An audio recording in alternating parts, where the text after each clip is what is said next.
Let's make our Mexican squash tortilla soup. So we need to preheat the oven to 325. First, slice a few fat-free corn tortillas into strips.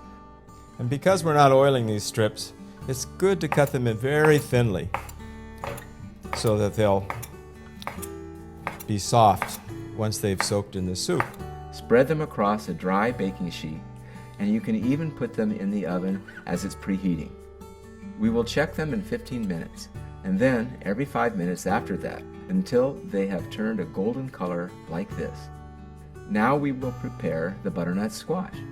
The correct way to cut a squash is to slice off the top and bottom, peel it, and then cut it in half from top to bottom, scoop out the seeds, and dice it into half-inch pieces.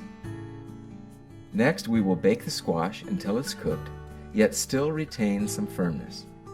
While that's baking, we will cook the onions, pasilla chilies, and corn. We will saute the corn, pasilla chilies, and the onions with a little salt in a medium-sized soup pot, stirring occasionally over a medium heat until the onions are light brown.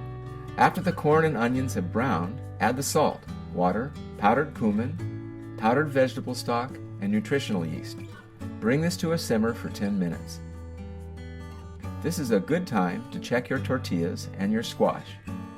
Add half of the cubes to the soup pot and puree the other half in a blender with just enough water to cover the squash.